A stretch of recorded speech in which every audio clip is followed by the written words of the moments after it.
Hello and welcome to the Movie Scouts 007 Keyboard Road Warrior series, where we play Euro Truck Simulator 2 with a keyboard on a low-end laptop. So, we arrived in Osnabrück and we leveled up. We are now level 18, so we've got upgrades to look at and we have a skill point to apply. So let's do the skill point first. This is not the way that you will probably do it, but it's the way that I'm going to do it. So we're going to go and add a long distance skill point. So at rank 3, which is what we're going to apply, deliveries up to 1500 kilometers with a 15% higher reward for a delivery distance longer than 1000 kilometer. So let's apply that.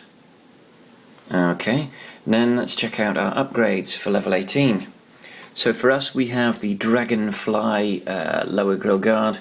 We've got a beacon, a bunch of exhausts that I'm not even a tiny bit interested in, and a paint job.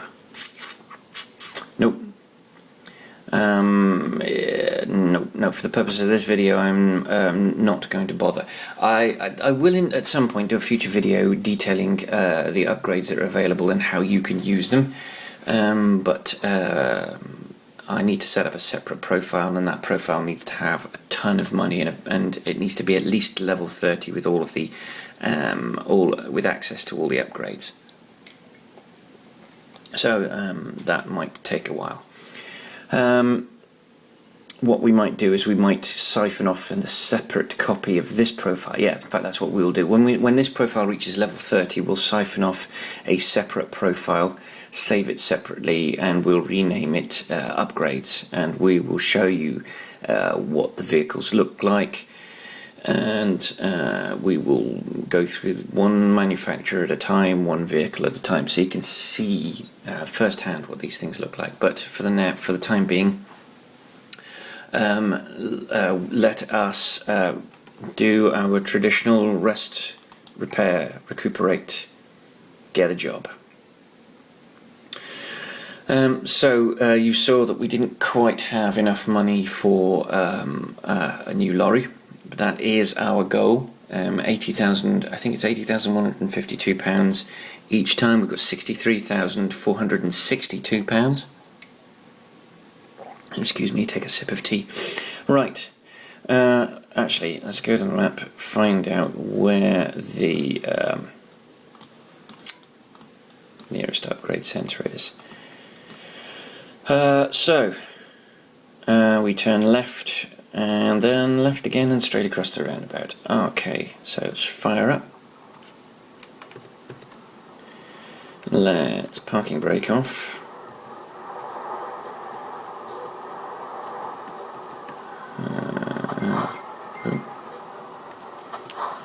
No.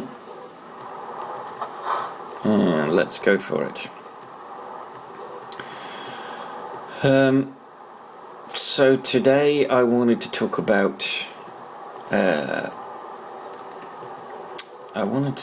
something, and I've already forgotten what it was I wanted to talk about, because that's how my brain works. It's a sieve through which things fall, and that's wonderful. So tell you what, let's just pick a project, a thing at random. So I'll tell you what. Oh gosh, I'm on the wrong side of the road there. Let's do the fix first, and then we'll talk about what we're going to talk about on our journey. So let's repair. Okay. And it's £334. That's pretty good. £334. So let's get out of here. Oh, do you know what's occurred to me is that I could probably spend a bunch of time every time that we get an upgrade talking about what those upgrades involve.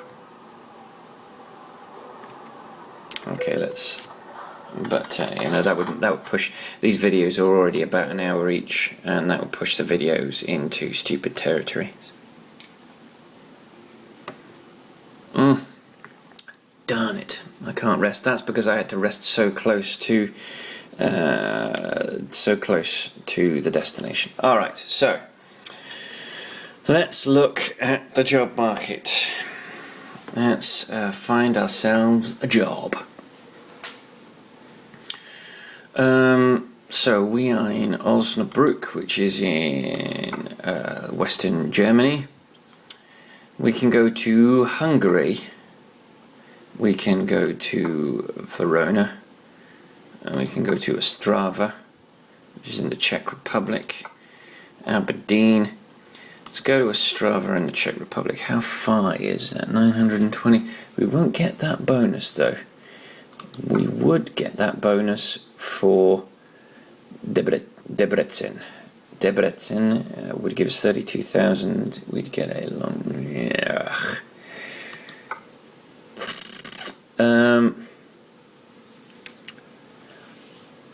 That is an ADR though, a Class 3 ADR. It is a standard delivery. It's not an important delivery.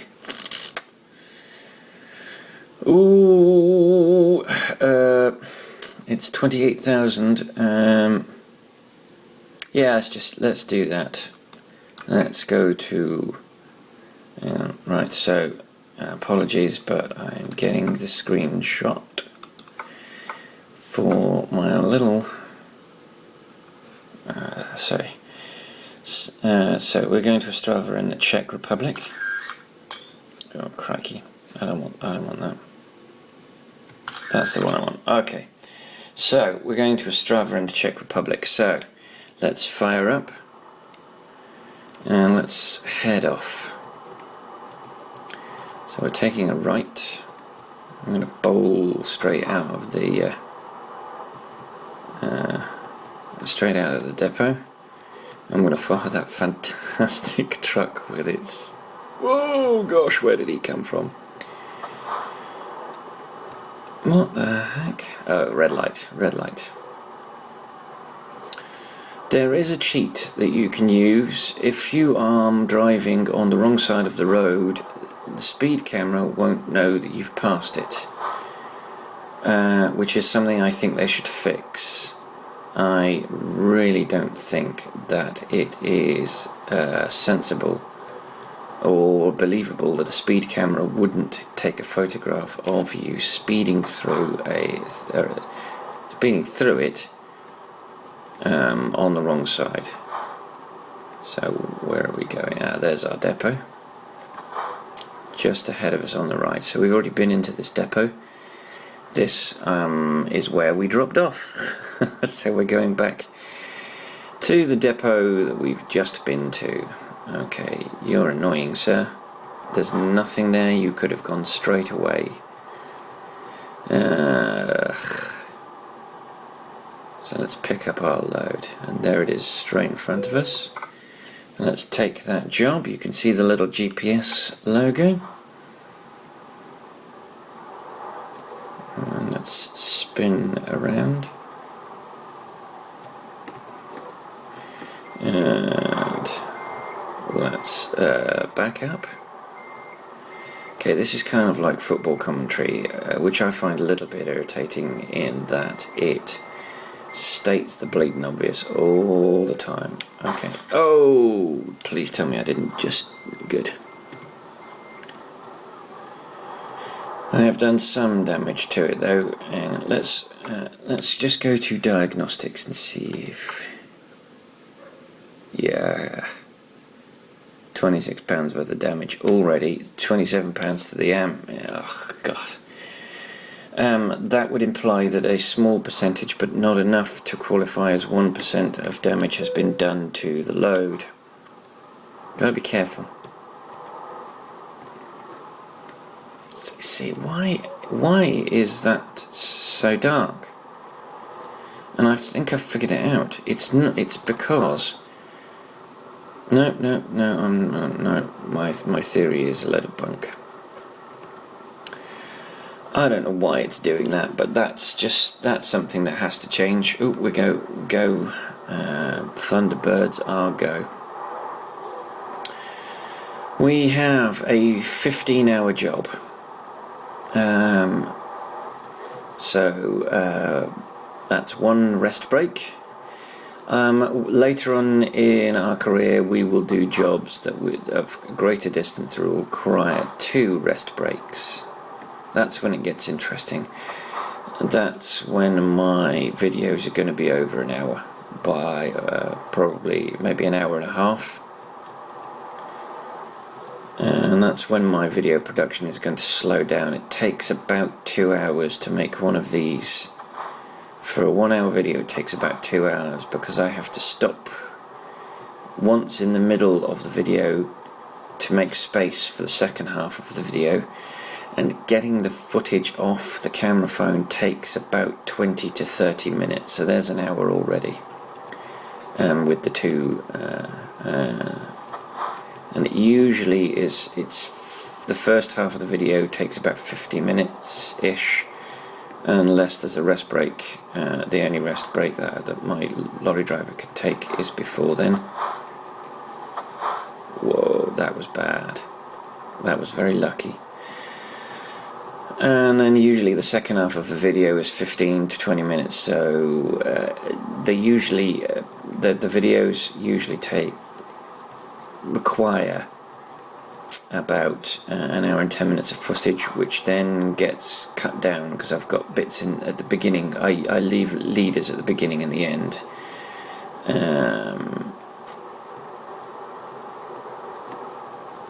Which aren't that long actually. I don't know why. Maybe it's my imagination making up those figures. That black spot in the bottom right hand corner of the screen really is ticking me off. It's getting on my last nerve. Okay, so we are headed to Debrecen. I've heard some fantastic mispronunciations of this place name. And you know,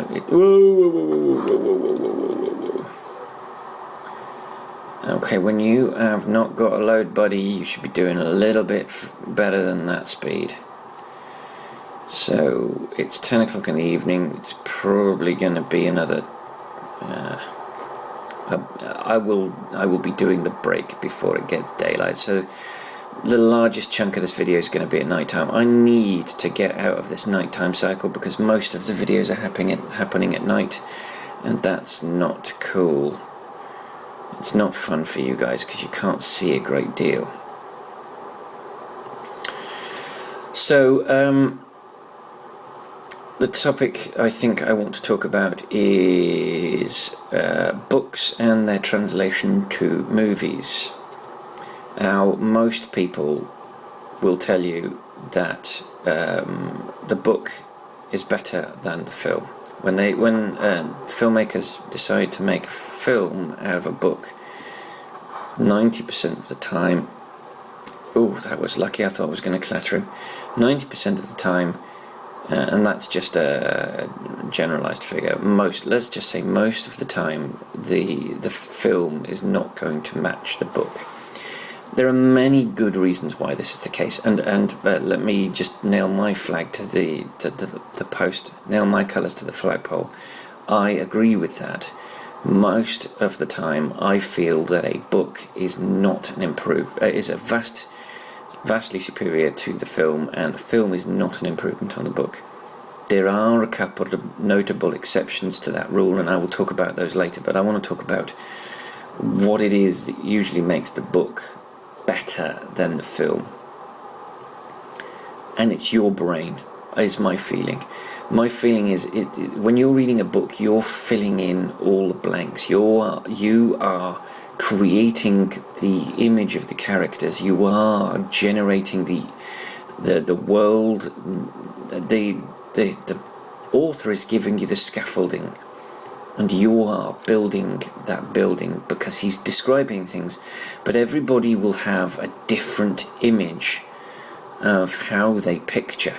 Now, for the most part, for me, a film will ruin that, because I will read a book, I'll thoroughly enjoy it, then I'll watch the film, and the image of the actor that plays the part, for instance, of a character will subsume the character in the book. So if I read them again, my brain is too lazy to recreate those characters that I created when I first read the book.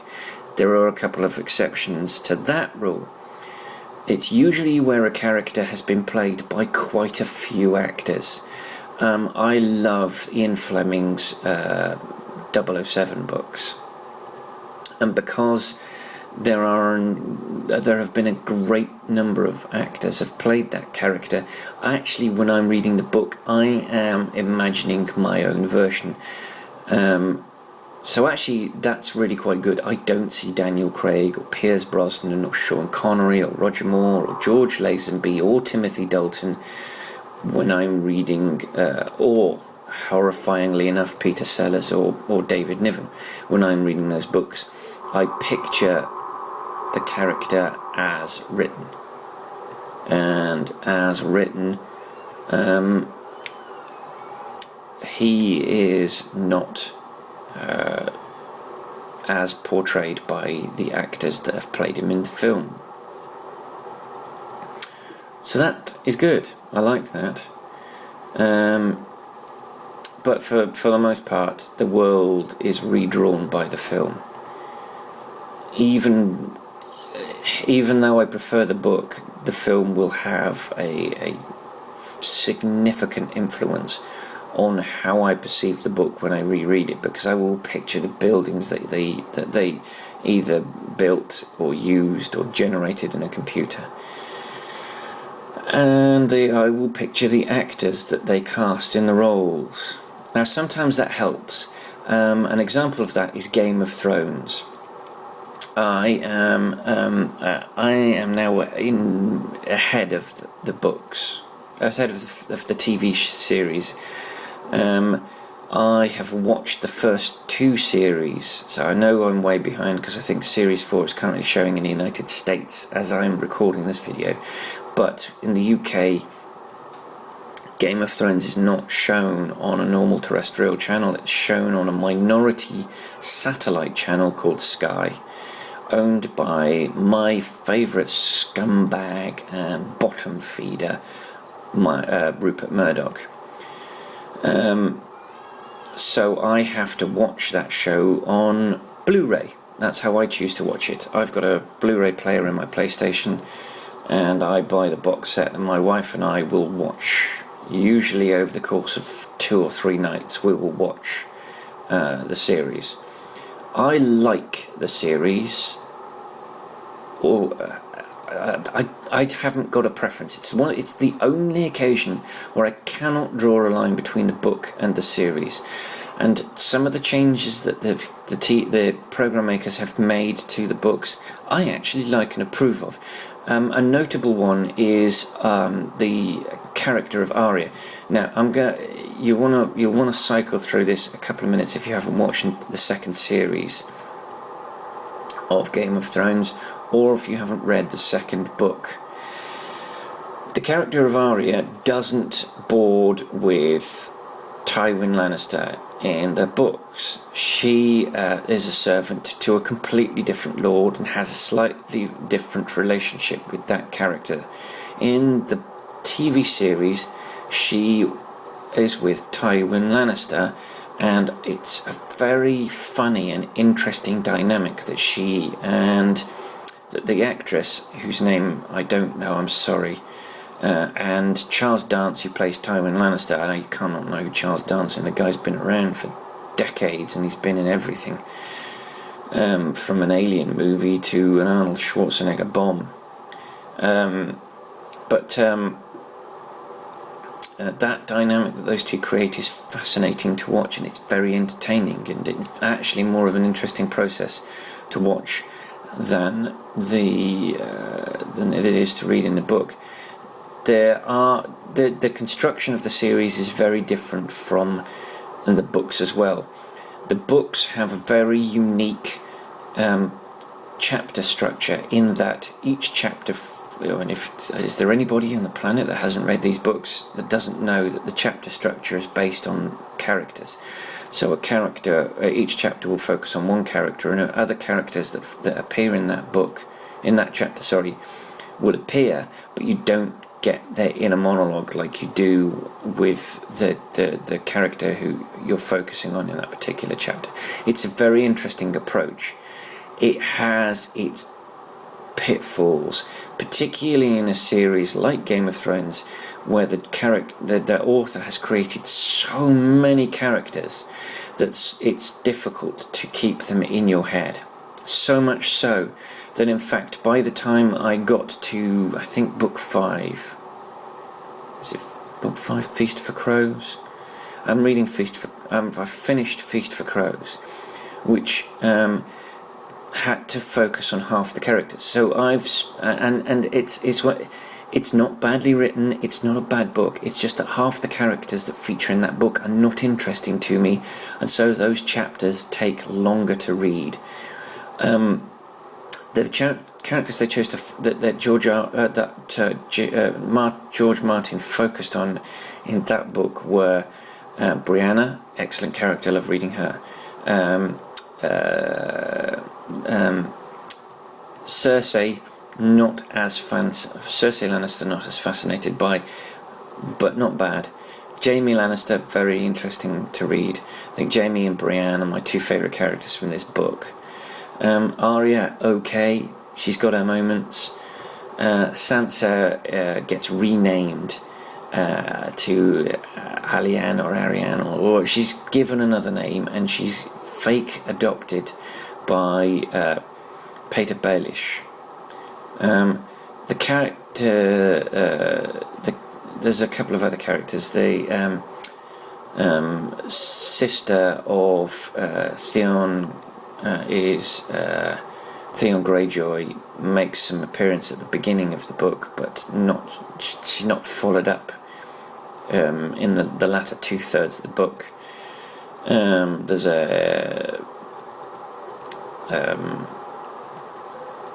I think at the beginning of the book,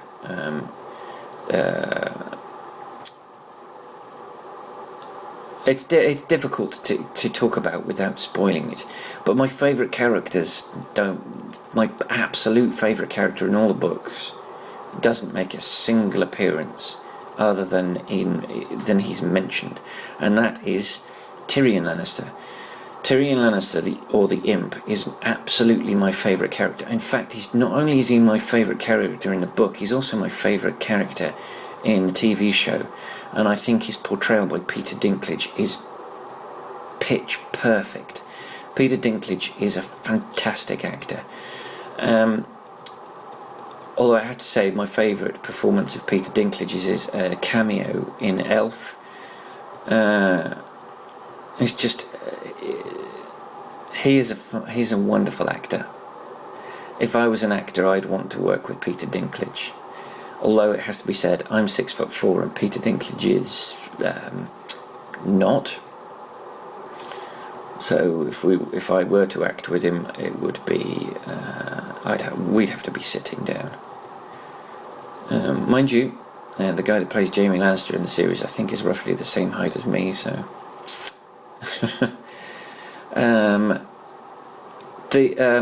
So that's an example where I can't pick between the book and the TV series.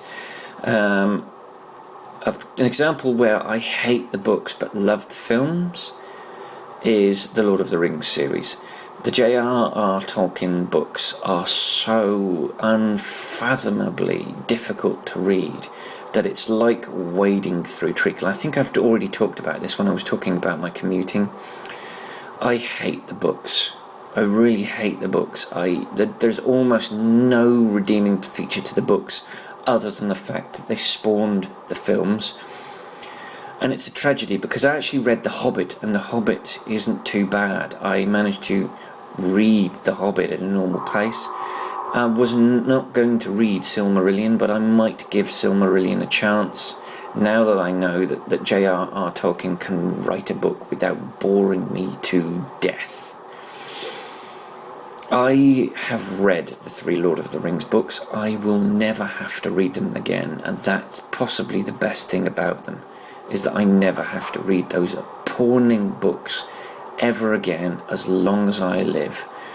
And if I want the story, I can watch the 3 Lord of the Rings movies that Philippa Boyens and a couple of other another writer and Peter Jackson.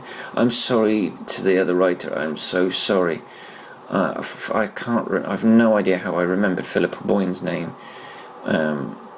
Peter Jackson, Sir Peter Jackson, and the other 2 writers. The 3 writers. Let me just boil it back down. 3 writers that converted those appalling books into 3 fantastic films deserve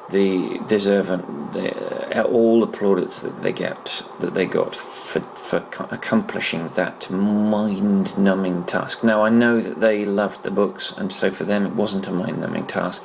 I don't know how you did it. I hate those books. It took me 6 months to read them. 6 months of my life. 6 months of 2 hours a day that I will never get back. Those hours are gone. Those minutes have gone.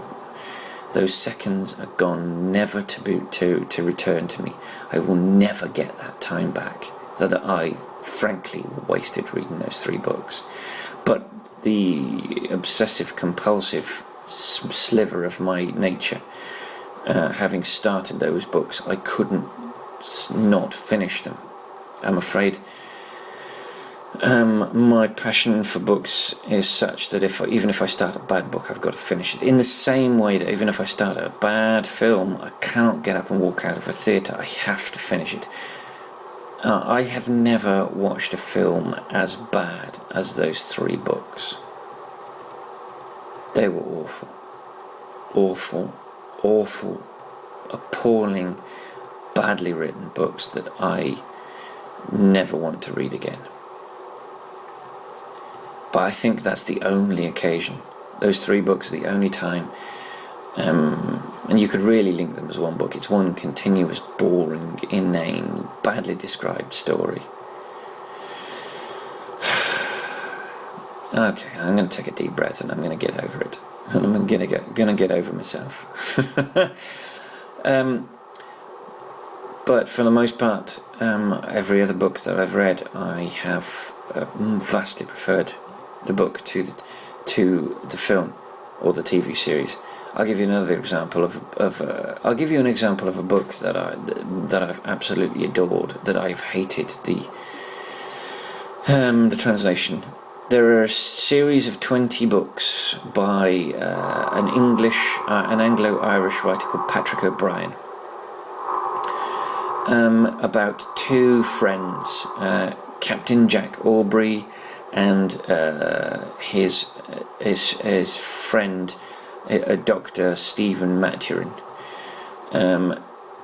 They are fascinating. They're a fascinating insight into Napoleonic era or post-Napoleonic era Royal Navy. The Captain Jack Aubrey is the captain of various boats, and his friend Stephen Maturin, who is a doctor, is persuaded to join him as the ship's physician. Bear in mind that in the time we're talking about, a doctor was not the magician that he is, the genius, the living god that they came to be considered in the 20th century. At the time these books are set, they were butchers. Their job was essentially to lop off limbs. That's all they were there for. And as such, Patrick O'Brien talks about medicine in a way that was possible at that time, but almost universally not applied in the Royal Navy, because the kind of doctor that Stephen Maturin is would not have been on a Royal Navy ship. He would have been at the Royal College of Medicine, teaching people about medicine and applying that medicine to only the very wealthiest of Georgian society. They follow these 2 friends through their series of adventures around the battles with the French Navy, with the Spanish Navy, with the American Navy, and in South America. It's a fantastic insight into how the world worked, how the classes worked, how the judicial system worked, how the Navy operated this system of prize money so that a ship taken could be plundered by the ship that took it, and then percentages of loot would be dished out, would be sold, and then the loot would be sold, and then the percentages of income earned from that sale would then be doled out to the crew on a percentage basis, so the captain would get the largest share, and so on and so forth down, until essentially the crew that probably did the bloodiest part of it got enough maybe for an evening's drunken debauchery, if that. They are fantastically well written books. They describe naval battles in a way that is easy for someone to understand, even if they don't have an encyclopedic or even a basic grasp of a Georgian naval frigate or man of war or ship of the line, or for a first, second, third, fourth, fifth or sixth class vessel. This is where the Royal Navy is where we get an awful lot of our language in English, and people all over the globe who use English as their first language use Georgian naval terms without even thinking about it. No room to swing a cat doesn't refer to a feline, it refers to a cat of nine tails. Give us a bit of leeway, it refers to the space that a sailing ship would require when docking, so that it had space to turn and dock. 3 square meals. Royal Naval meals were dished out on square plates, and quite often people joined the Royal Navy so that they could get 3 meals a day. 3 meals served on a square plate, 3 square meals.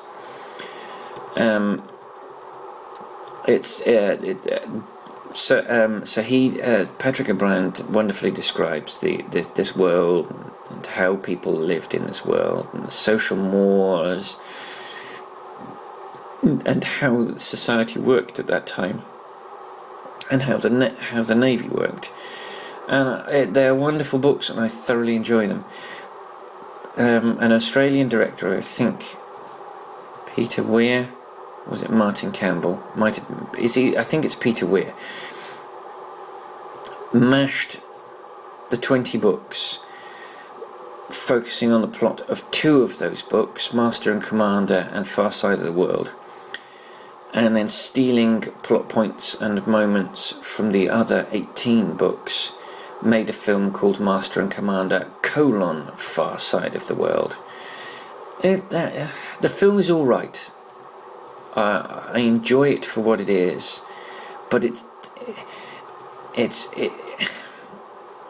not what it could have been. It could have been a series of films which describes in detail. I mean, they've lost one of the most fascinating characters, a beautiful woman that both the Aubrey and Maturin fall for, who strings along Maturin for half the series of the books, then marries him for whatever personal reason she chose, and then almost ruins his life. She's one of the most wonderfully written anti-heroines. She's not even an anti-hero, so she's a femme fatale that you kind of root for but kind of don't, and it's a beautifully balanced character progression, and it's not mentioned, not even for a minute, anywhere in the film, because they couldn't fit it in.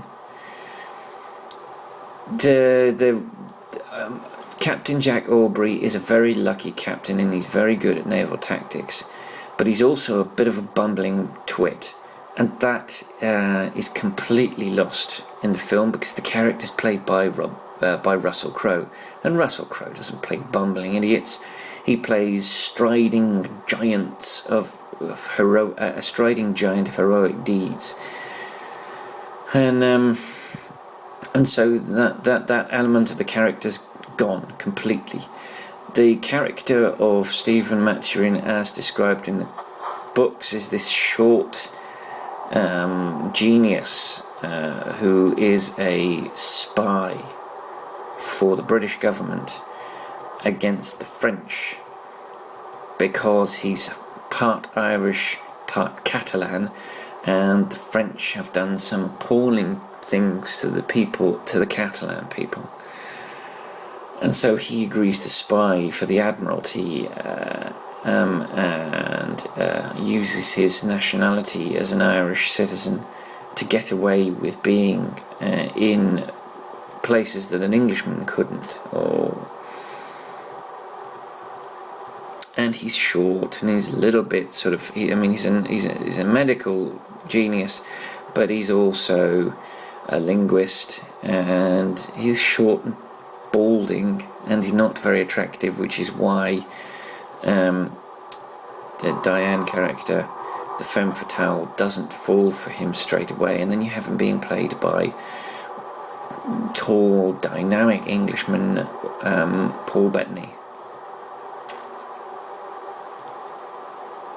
So there, I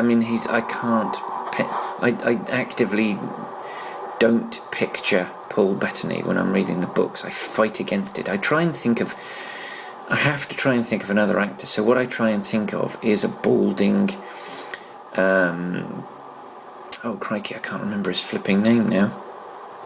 It's not Tom Hardy, it's Tom something or other. I will find out when I pause for a break, as I'm going to have to do in about 10 minutes of real time.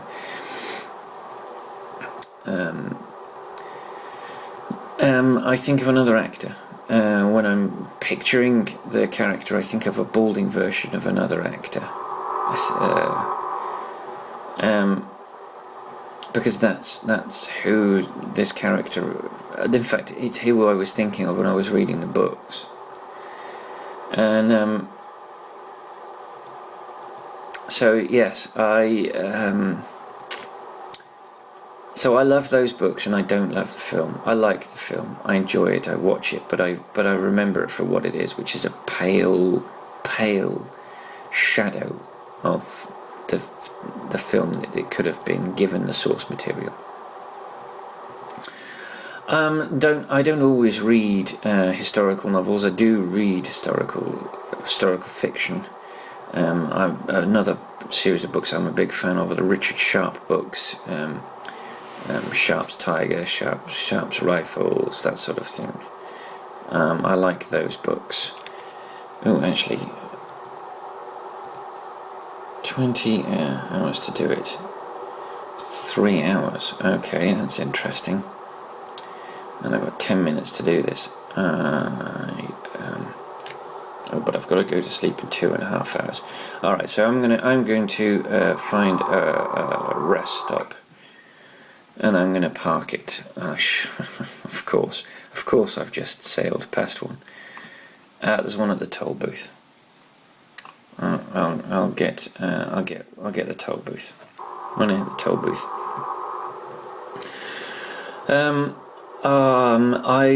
I have to say though, actually, the Richard Sharp books, I love the Richard Sharp books. I love the TV series, but not as much as I love the books. The books go into so much more detail. The battles are so much larger, on so much grander a scale, which the TV series couldn't do because it was being made on an incredibly low budget, which is a shame. The other thing that I hate about the TV series, as much as I like Sean Bean, he changed the character from a Cockney to a Yorkshireman, and that, if I can swear for a brief moment, that pissed me off a lot. It pissed me off that they had to change the character. Now, the reason they picked Sean Bean is because they did originally cast an actor called Paul McGann. You may or may not know Paul McGann. Doctor Who fans will know Paul McGann because he was Doctor Who for one American TV movie pilot of Doctor Who. So he is officially Doctor Who number 8.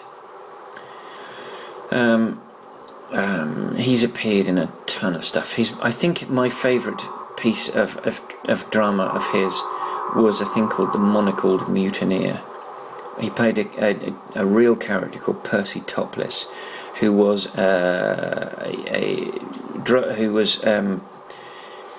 pressed into who was forced to join the he joined the army for World War I as an ordinary soldier, a Tommy, as we refer to them, and then he had such poise and such an ability to why are you slowing down?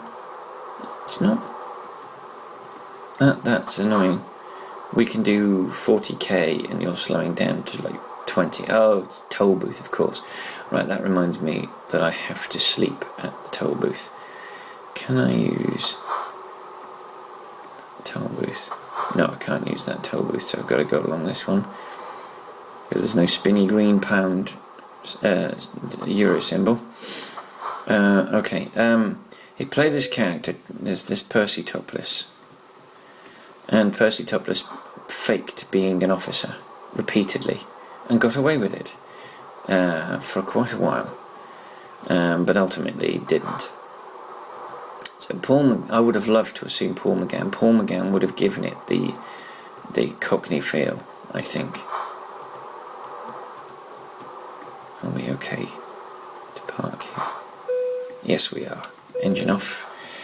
Get some rest. Alright. Okay, I'm going to pause the video here so that I can download the footage, so bear with me a moment. Okay, we've rested, we've recuperated, we are very close to our destination, and in a stunning turn of events, it's raining.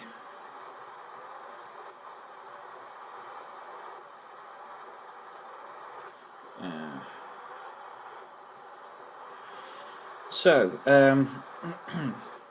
we were talking about books to film, and what's better, and obviously most of the time the book is better than the film because you create the world based on the scaffolding provided by the author. So I've been talking about the Aubrey Maturin books, the Richard Sharp books, another bit of pulpish type fiction that I really enjoy are the Lee Child novels about Jack Reacher. They're not edifying literature, but they're great fun to read, and they're very easy to read. And although it's a character that would appear at first glance to be very masculine, and the character is very masculine, it's not a character that you have to be a bloke to enjoy. I've got a very close friend who's a woman, and she loves the Jack Reacher novels, and she would be my definition of a feminist, in that she's intelligent and independent, and although she's married, she's her own person, and she's held quite a few jobs successfully, where she's managed a bunch of people, and she's done it successfully, and she's dealt with awkward people successfully, and she's calm and relaxed and a wonderful person. I like her a lot. She's a wonderful friend. And she likes these Jack Reacher novels, and she introduced me to Jack Reacher, and in the course of 2 years I think I've devoured all 18 of these novels.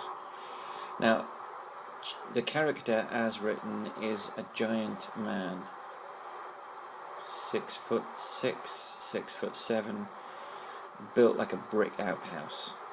Enormous, strong, powerful, and intelligent. Then last year they made well, probably the year before they made the film, but last year a film was released. Oh, excuse me.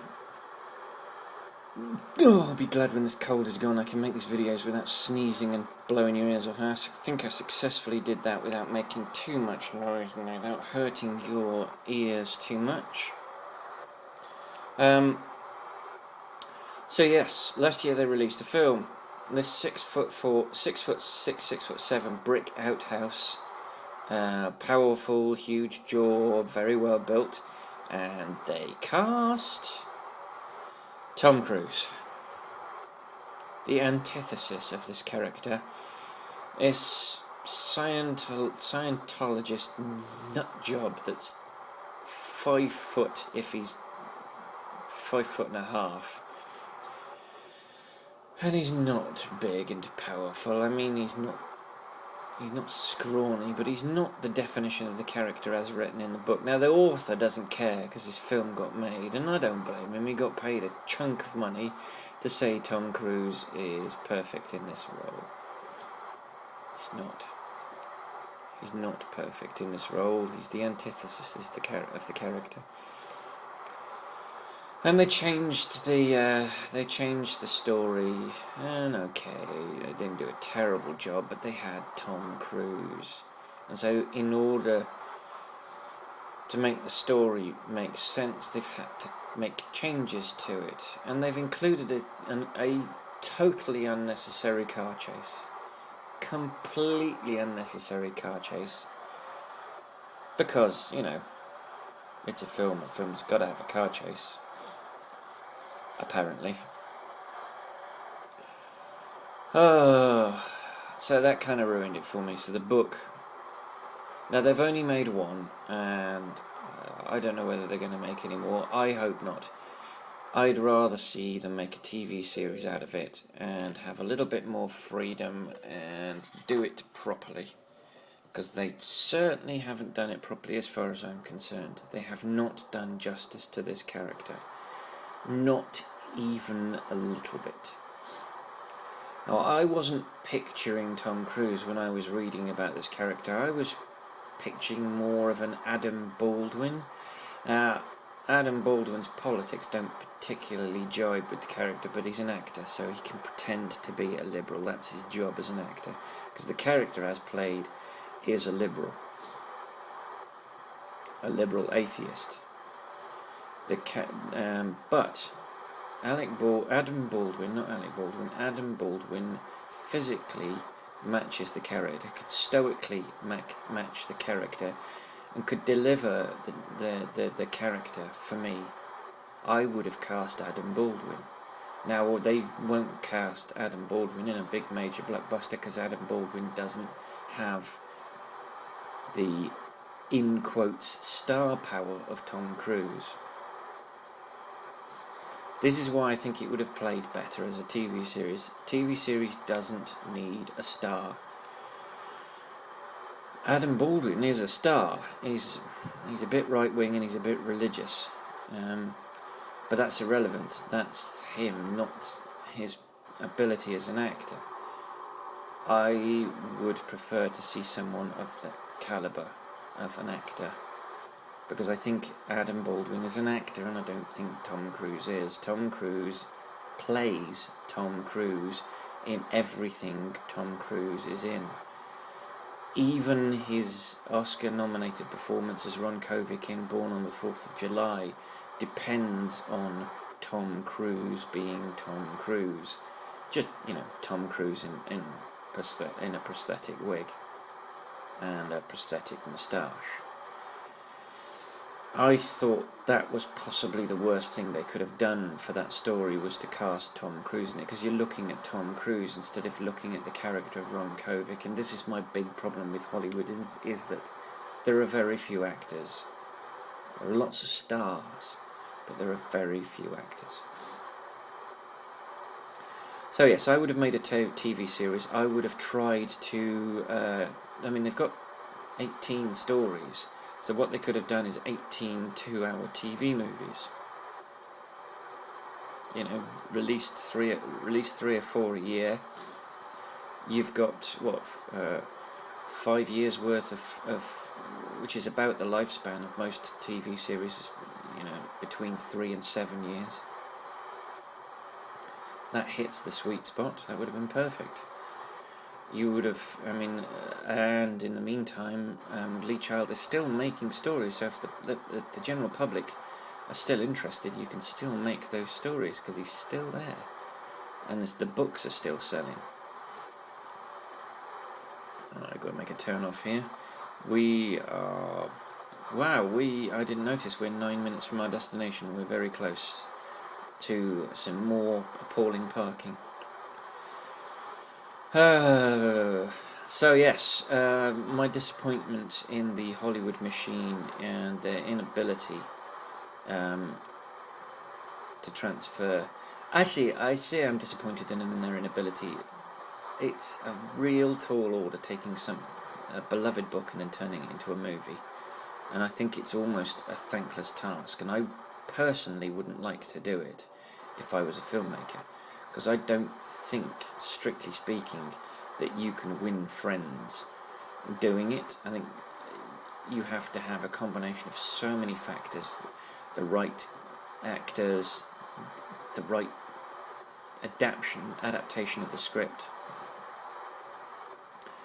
the right time. The timing has to be right. People have to want it. There's so many factors that. And we've discovered Ostrava, so we're good. We're in Polska, and we're about to drive past our. Let me just quickly check. We've got 8 hours. Let's get the discoverable. Where are we?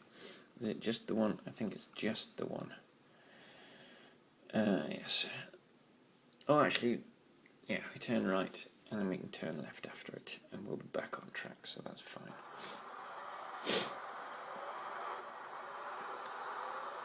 Okay, and we just got to wait for those lights to change. And then it's back to the bad parking. I think you'll notice actually when I'm doing it occasionally, I will get a little bit silent while I'm doing the parking, and it's because I've got to concentrate, and I shouldn't. I need to commentate, because that's how I protect myself. So it was a recruitment agency, which is good.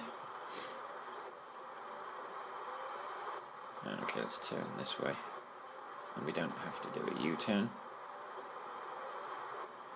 And then we're back on track.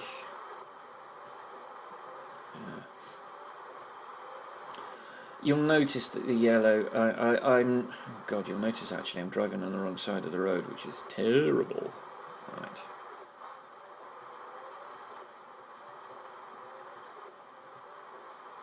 And yep, I got lucky.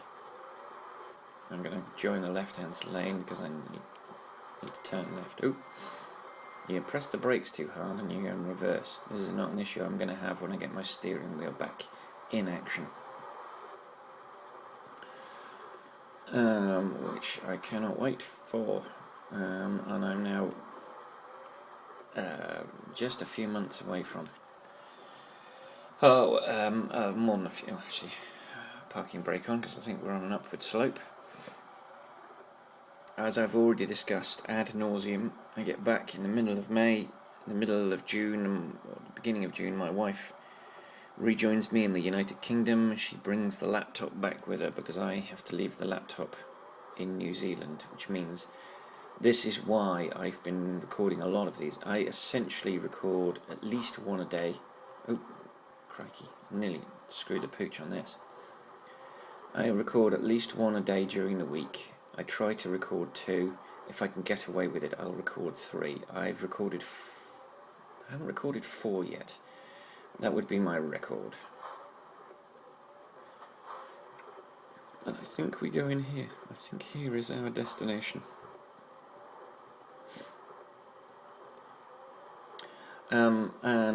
As I've already stated, I've kind of got a tentative timetable for these things to go on the internet. So we're looking at, I think, I can't remember when this one would go up.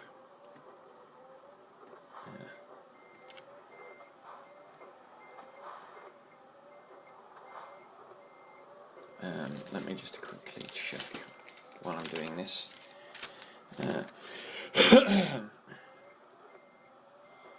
We are probably the middle of March. Yeah, this one goes up in the middle of March. So the first opportunity you have to see this would be the middle of March.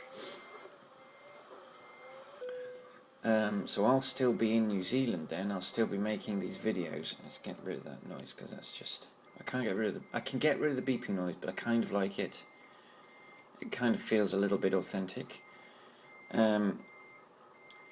So yes, the first chance you'll get to see this will be, I think it's the 12th of March. I think is when my tentative schedule for this to go up is. But I'm recording this at the end of January. Are you kidding me? Am I going to get this all in one? Is this going to? Yes, in one go. In one go. In one go. Oh my goodness me. Right, parking brake on. Engine off. Unhook the trailer. Excellent, eccellente. Fantabulous. So we did quite a journey. So we're charging up to level 19. We got an excellent rating, delivering petrol from Osnabrück to Ostrava. We drove 947k, it took us 20 hours and 46 minutes. We used 396.8 litres of fuel. We got a base reward for our 946 kilometres of £20,582 and, surprisingly enough, 940 XP. We got a level 18 proficiency bonus of £5,557, an ADR delivery bonus class 3 of 198 XP. We got a skill rank 3 long distance delivery bonus of £2,010 and 236 XP, and as ever we got our bonus for parking the trailer of 45 XP. That gives us a total of £28,149 and 1,426 XP.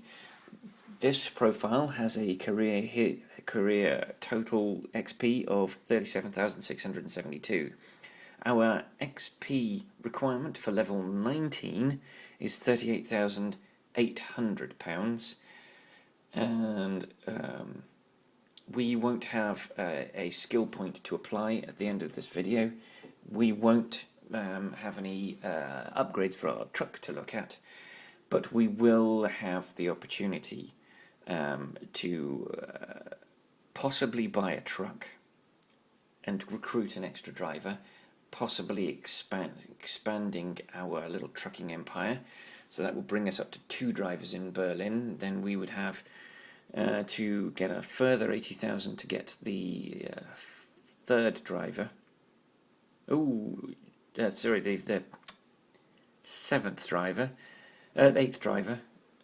And once we've got the 8th driver, then we're looking at an £80,000 expansion to get Berlin up to 5 drivers, and so on and so on. So, if you've got this far with us in this video, thank you very much. Thank you for watching. Thank you for being my co-pilot, as it were. And until the next video, I'll see you on the road.